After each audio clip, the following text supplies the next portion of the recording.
مصبح وحال ليه مدحويني ugu horeeyay Soomaaliya ee wiilkiisu ama caruurtiisu ay ciidamo wataan maleeshiyada oo aan ku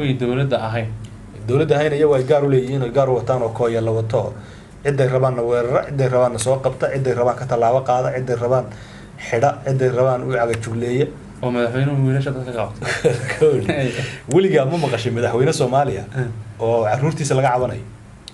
ليومي وانيكي ugu horeeyay madaxweyne Muuse waxa taariikhda u galaysan inuu yahay madaxweynihii ugu horeeyay ee caruurtiisa laga cabanayo way madaxweynayaasha kala caruurooda lama yaqaan Ismaaciil Cumar Geliya ka waqti dheer Soomaaliya Afrika waa ugu dheeri Soomaaliya horta ka cimri dheer ma jiro Soomaaliya xagga siyaasadda haga yaab oo xukun inta in leeyahay weliina Ismaaciil Cumar Geliya dhibkan laga sheeganaya ama dad eriyanaya ama dad qabaal ku cayrsanaya weliga lama maqal aadiya wiil maaragtay ina shakhs shariif weliga ma maqashay ma inuu caruur dhalay inka ku ina Xasan Sheekh Maxamuud weliga ma arag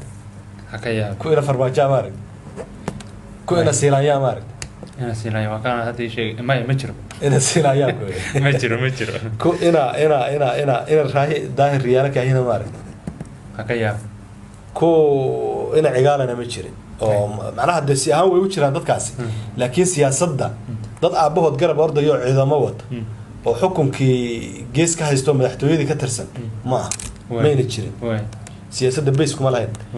Soomaalida dawlad goboleedyada ahmadooba ugu waqti dheer ma aragtay wiil kiis oo laga cabanayo ma xitaa tirada ciyaalkiisa inaan la aqoonin baa laga yaabaa hatta Kismaayo ma yimaadaan maamulay iska daa wax kale waagan haddii xataa yimaadaan lama yaqaano dadkaas ka mid yihiin marka waxa weeye madaxweynaha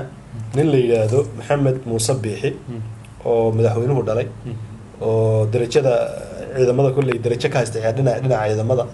oo dhaxeerahay isagoo darajo xataa u xiray waarkay inuu adu laakiin nin Maxamed isaga dalacsiyamiya أسد معناه إسرائيل الدلعسين يو كم ده